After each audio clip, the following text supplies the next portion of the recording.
Muhammad ibn Abdullah wa ala alihi wa sahbihi wa man tabi'ahum wa wala wa la hawla wa la quwata illa billah. Subhanaka la ilma lana illa ma 'allamtana innaka antal alimul hakim. Rabbi shrah li sadri wa yassir li amri wahlul 'uqdatam min lisani yafqahu qawli wa saddid lisani wahdi qalbi bijahin nabi wal ali was sahbi amma ba'd. Faqala al muallif wa syarih rahimahumallahu ta'ala wa nafa'ana bihima wa bi'ulumihima fid darain amin ya rabbal alamin. Al hadithur rabi'a asyara hurmatul muslimi wa mata tuhdaru. An Ibni Mas'ud radhiyallahu anhu qala qala Rasulullah sallallahu alaihi wasallam la yahillu damu mri'in muslimin illa bi ihda thalathin at-tayyibiz zani wan nafsi bin nafsi wat tariki li dinihi al-mufariqi lil jama'ati. Rawahul Bukhari wa Muslimun. Alhamdulillah, kita mengkaji kembali daripada hadis Nabi kita Nabi Muhammad sallallahu alaihi wa alihi wasallam.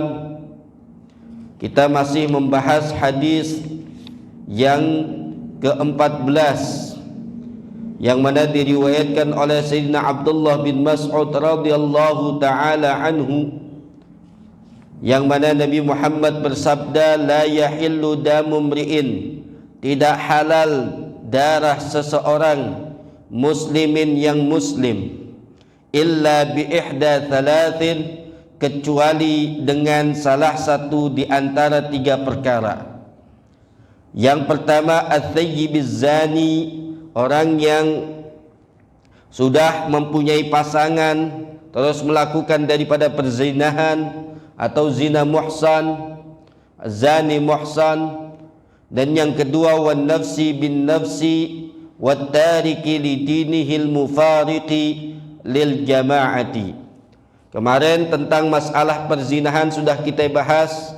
Saat ini kita akan bahas daripada wan nafsi bin nafsi, yaitu seseorang yang membunuh daripada seseorang yang lainnya. Di sini dimaksud daripada wan nafsi bin nafsi yahillu qatluha qisasan, halal untuk membunuhnya yaitu karena qisas, bin nafsi dengan sebab adanya pembunuhan, allati qatalatha amdan, yang mana dia membunuhnya dengan cara sengaja. Terus udwanan, begitu juga secara sengaja, dan juga dia memang adanya permusuhan. Jadi seseorang yang membunuh daripada seseorang yang lainnya itu dalam Islam harus diqisas, harus dibunuh kembali. Akan tetapi ada tata syaratnya, ada daripada syaratnya.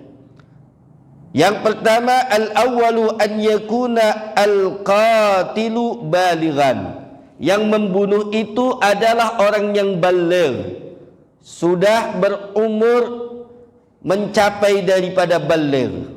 Tentunya dia sudah daripada mukallaf.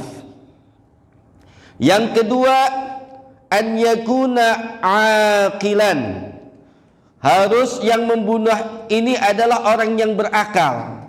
Berarti dia adalah orang yang mukallaf, yang terkena daripada hukum-hukum syariat. Yang ketiga, alla yakuna aslan lil maktuli, yang membunuh ini bukanlah ayah atau orang tua bagi yang dibunuh.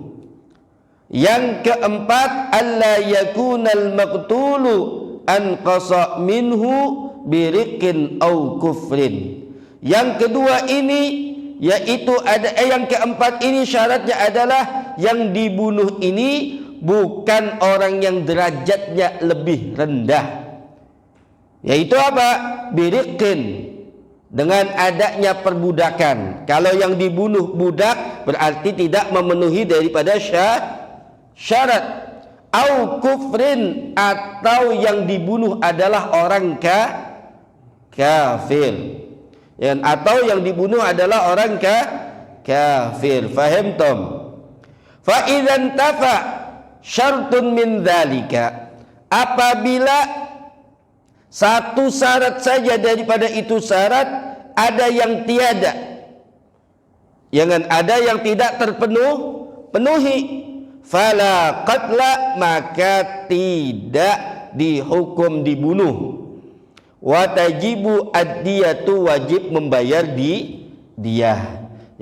Wajib membayar daripada diyah. Itu ada pembahasan lebih detailnya di dalam fikih. Wa qala Malikun, pendapat Imam Malik, Imam Malik berkata, yuqtalul walidu biwaladihi, jadi dibunuh bagi orang tua yang membunuh anaknya, idza adja'ahu, apabila anak tersebut disuruh tiduran miring terus disembelih. Maka kalau menurut Imam Malik, kalau yang seperti ini tetap walaupun dia ini yang menyembelih adalah orang tuanya, maka wajib dikisos.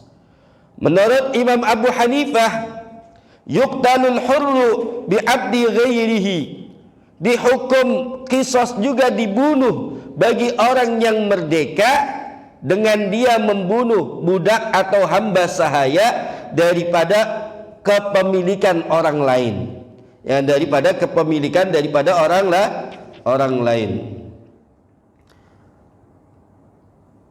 Wa yuqtalul muslimu bidzimmi, dan dikisos dibunuh juga seorang muslim apabila dia membunuh seorang kafir zimmi. Ini menurut pendapat daripada Al-Imam Abu Hanifah. Menurut pendapat daripada Imam Abu Hanifah. Diceritakan bahwasannya ada kasus dibawa kepada seorang daripada hakim yang bernama Abi Yusuf. Seorang muslim membunuh seorang kafir zimmi. Lalu beliau ini Abi Yusuf menvonis bahwa ini seorang muslim harus dibunuh. Akan tetapi sebelum adanya eksekusi, ada seseorang laki-laki yang membawa daripada papan, yang mana papan tersebut diserahkan kepada ini Abu Yusuf. Yang di papan tersebut tertulis, ya qatilal muslimi bil kafiri, wahai orang yang membunuh seorang muslim dengan sebab terbunuhnya orang kafir.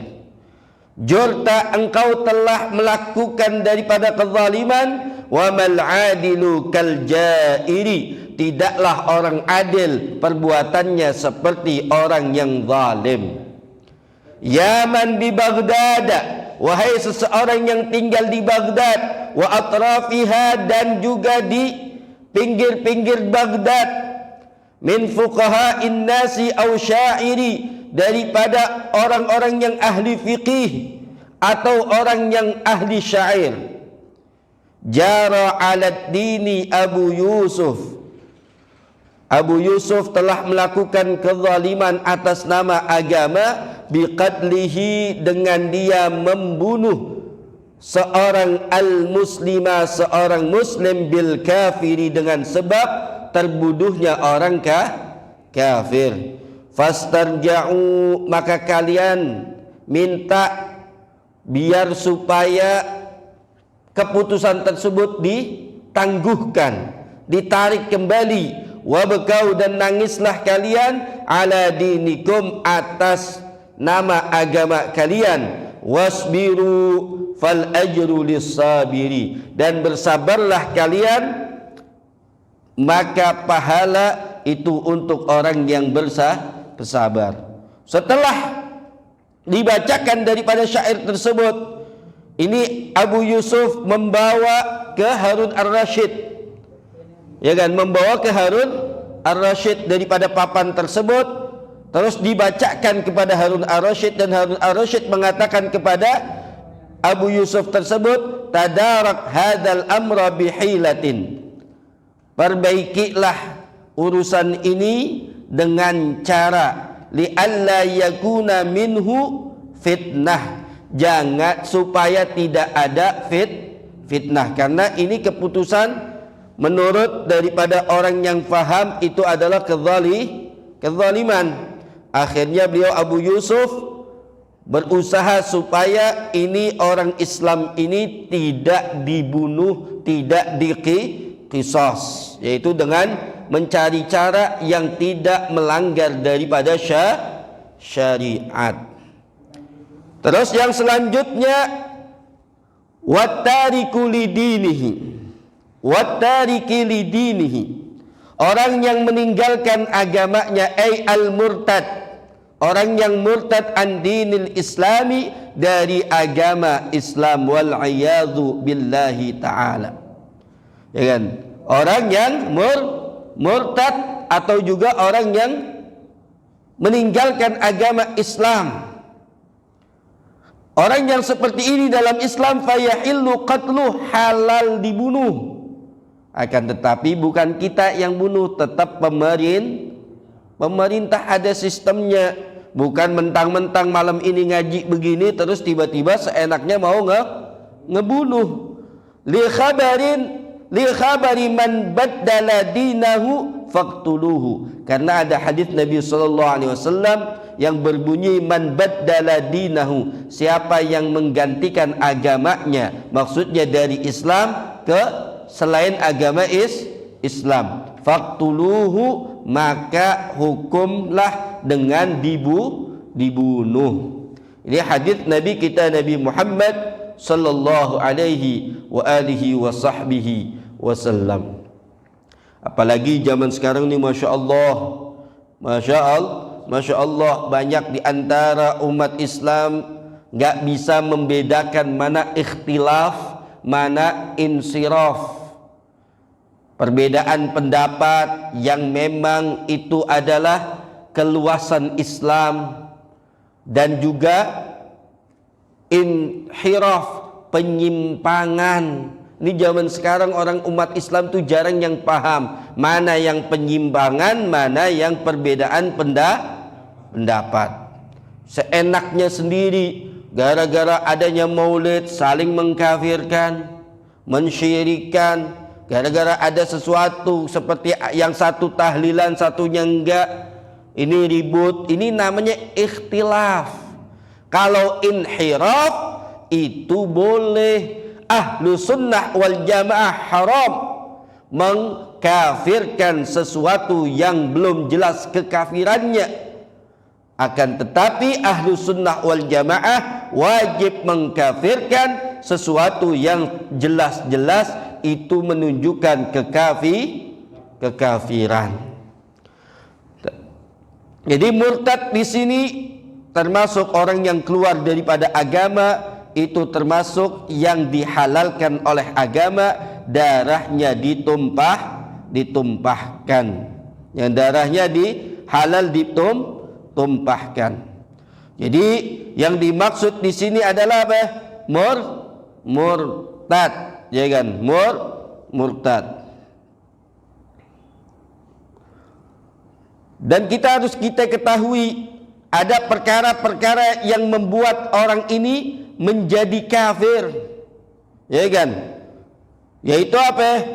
Dia ini kemungkinan dengan hati, yaitu dengan adanya i'tiqad, keyakinan, ataupun perbuatan. Ya, seperti apa? Berkeyakinan bahwa Al-Quran ini tidak sempurna, maka ini orang kafir. Atau bil fi'lil mukaffiri, yaitu dengan perbuatan yang mengkafirkan, kayak seperti kasujudi lis-sanami, sujud terhadap berhala, atau ngikut-ngikut upacara ibadahnya orang selain orang Islam, ya kan? Ngikut-ngikut daripada upacara ataupun ibadah daripada orang selain Islam, itu namanya juga mukaffirat. Begitu juga ta'ammudu ilqa'il mushaf, sengaja membuang mushaf ke tempat yang tidak layak, ke tempat sampah, tempat-tempat yang kotor, dia buang ke kamar mandi sengaja, maka ini adalah hukumnya telah keluar dari agama Islam. Wa qadhfur rasul, begitu juga menfitnah nabi atau rasul. Nabi Muhammad memfitnah daripada seorang nabi ataupun seorang rasul, melakukan perbuatan-perbuatan yang tercela. Ini namanya menfitnah para anbiya dan para rasul.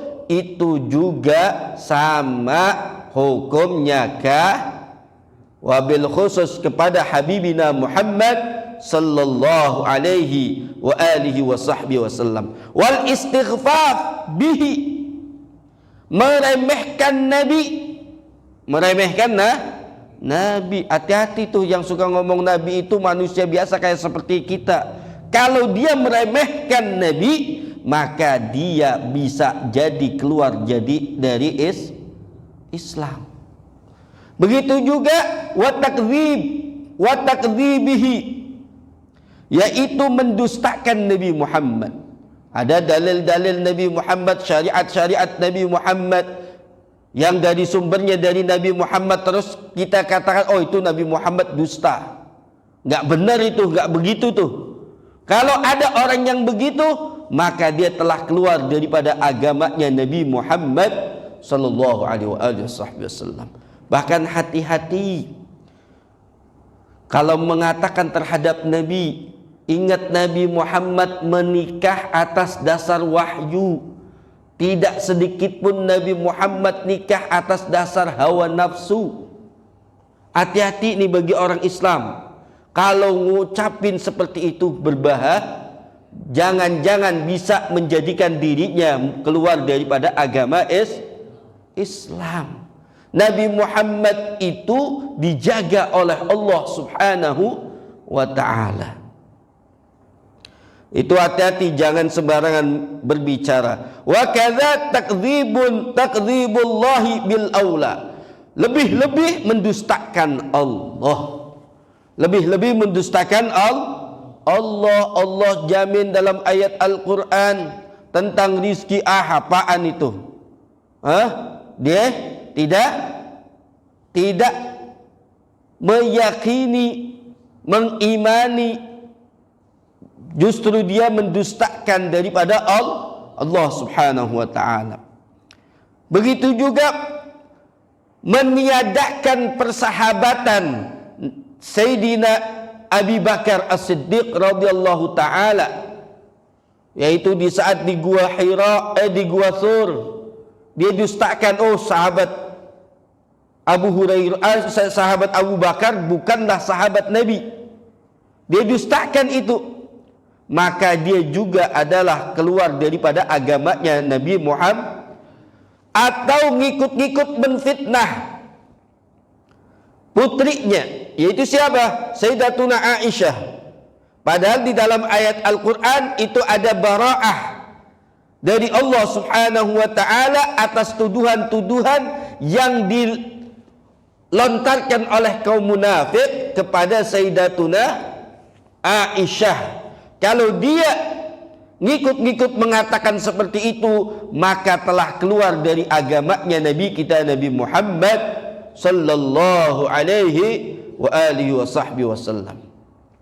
Begitu juga menghalalkan yang sudah sepakat ulama ijma' itu adalah perkara yang haram.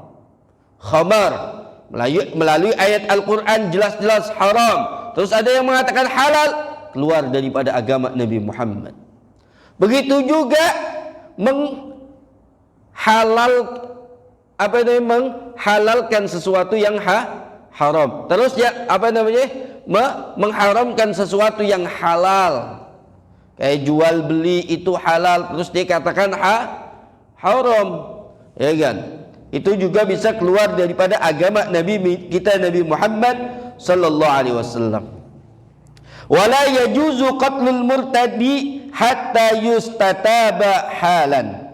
Enggak boleh dibunuh seorang murtad secara langsung, sehingga apa?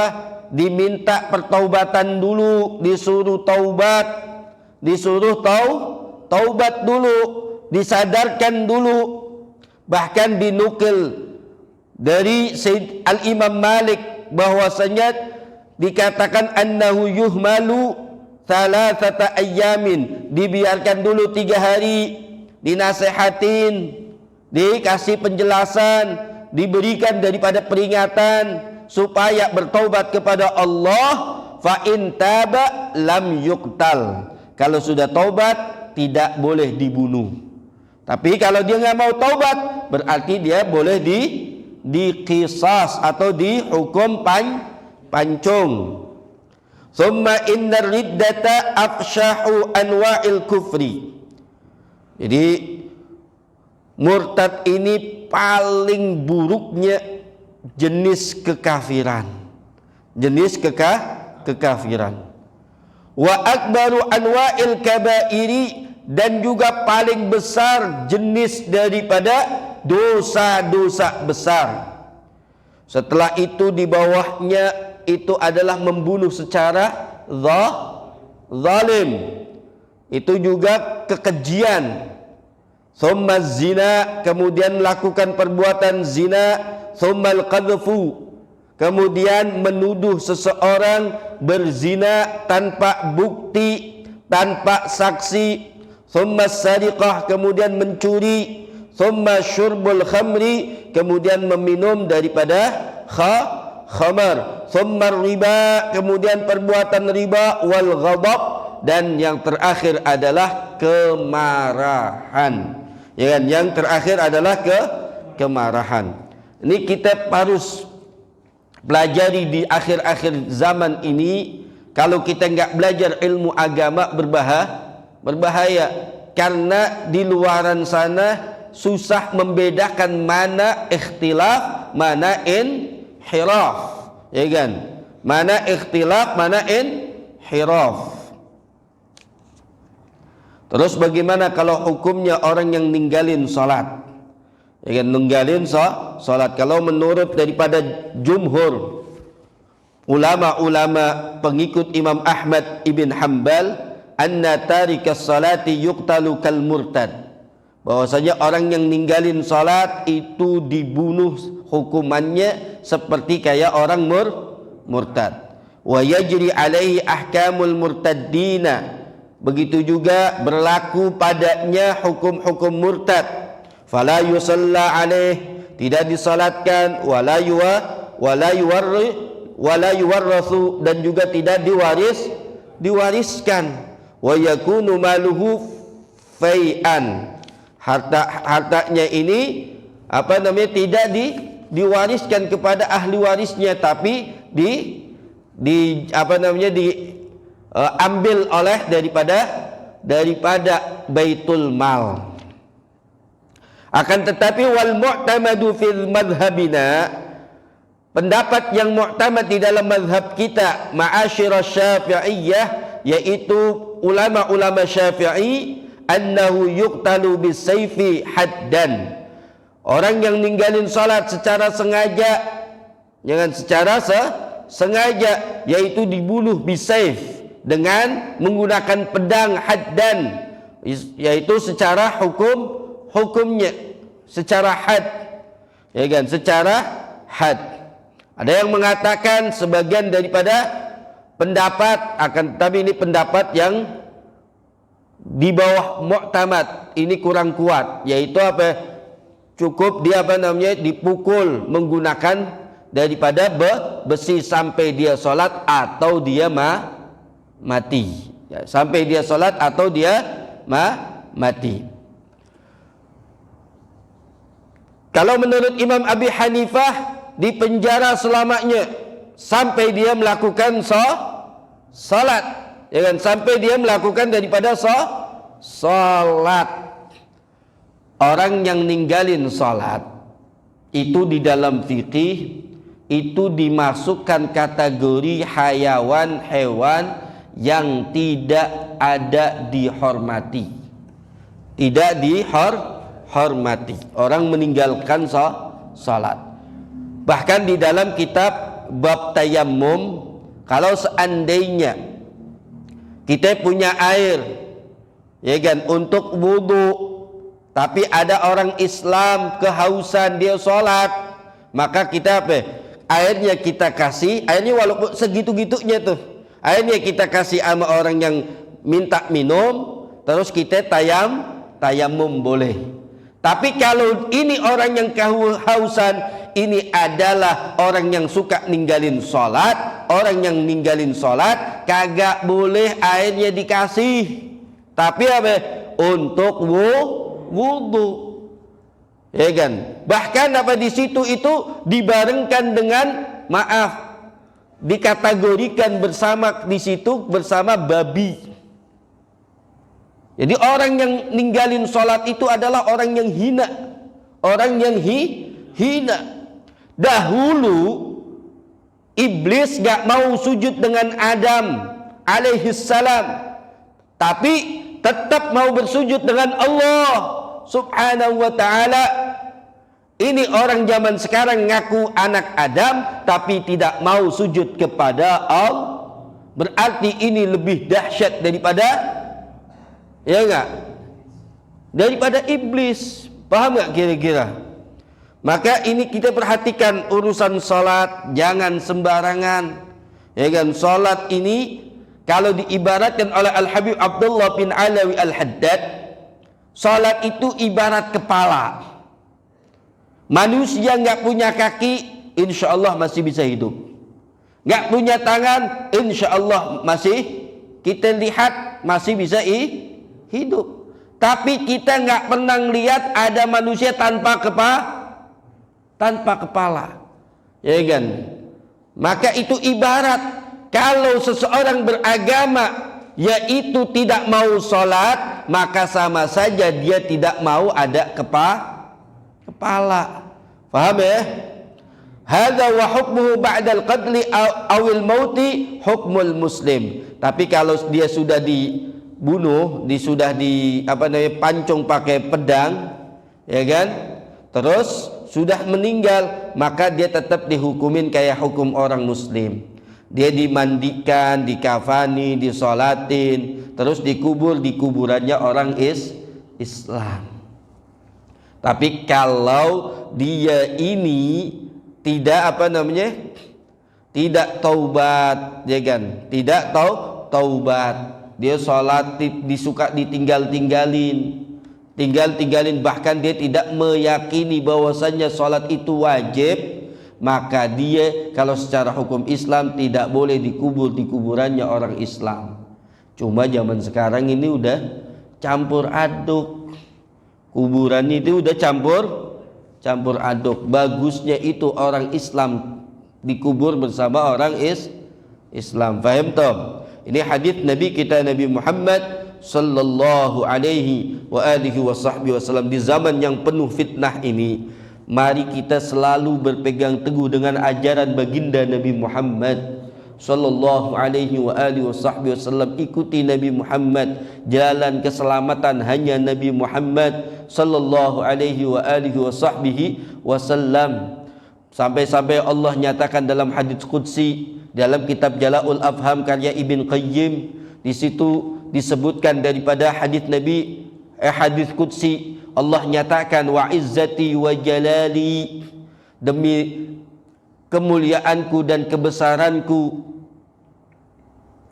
lau atauni, seandainya manusia semua datang kepadaku, min kulli tariq, dari segala jalan untuk menuju ridhaku.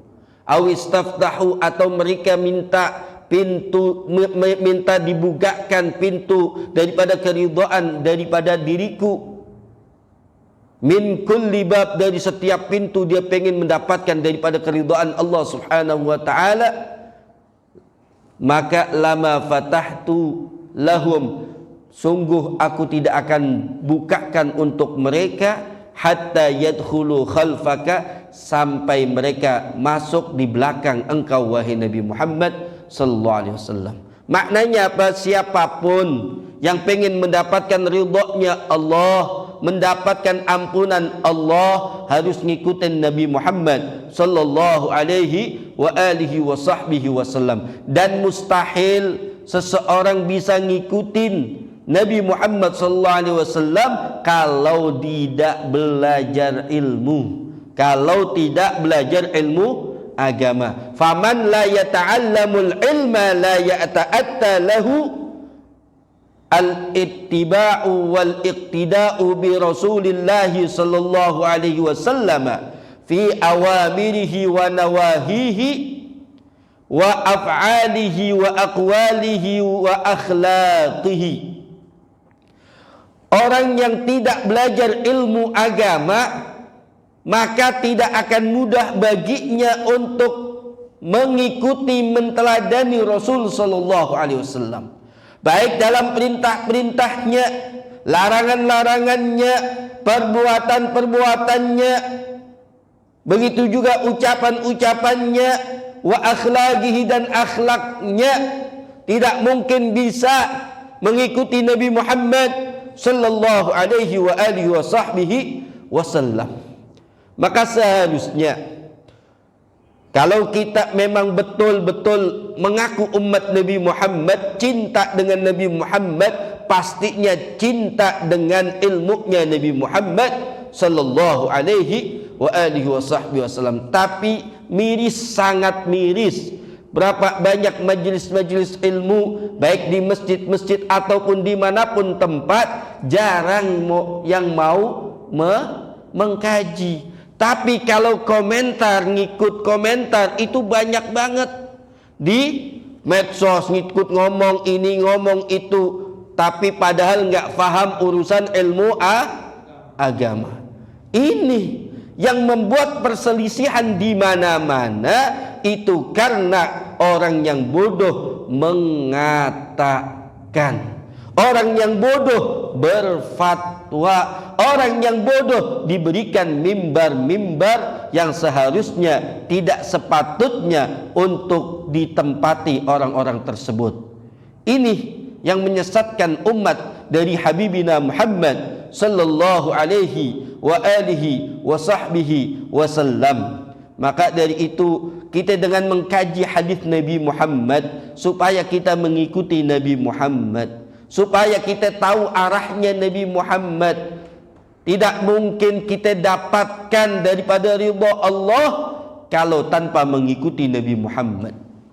Bahkan Al-Imam Al-Junaid beliau mengatakan, at-turuku ilallahi kulluha masdudatun, jalan-jalan menuju ridhanya Allah semuanya sudah tertutup, illa ala man iktafa athar rasul, kecuali atas seseorang yang mengikuti, menapaki daripada jejak Nabi Muhammad sallallahu alaihi wa alihi wa sahbihi wasallam. Dan orang tersebut tidak mungkin bisa ngikutin Nabi Muhammad kalau tidak belajar dengan guru yang pemahamannya sambung menyambung dari gurunya ke gurunya ke gurunya sampai ke Habibina Muhammad sallallahu alaihi wa alihi wa sahbihi wasallam. Mudah-mudahan kita termasuk orang yang diberikan oleh Allah Subhanahu wa taala yang akan mendapatkan daripada hidayah dan taufik untuk bisa mengamalkan, menjalankan daripada apa yang diajarkan oleh Habibina Muhammad sallallahu alaihi wasallam. Dan kita minta kepada Allah Subhanahu wa taala di malam yang mulia ini, mudah-mudahan Allah Subhanahu wa taala memberikan kepada kita taufik untuk kita senantiasa mempelajari ilmu-ilmu yang diwajibkan oleh Nabi kita Nabi Muhammad sallallahu alaihi wasallam, dan kelak insyaallah mudah-mudahan kita senantiasa dijadikan oleh Allah Subhanahu wa taala orang-orang yang meninggal dalam keadaan husnul khatimah, yang berkumpul dengan Sayyidina Muhammad sallallahu alaihi wasallam, baik di dalam dunia, di dalam akhirat, di dalam surga, senantiasa bersama Habibina Muhammad sallallahu alaihi wasallam.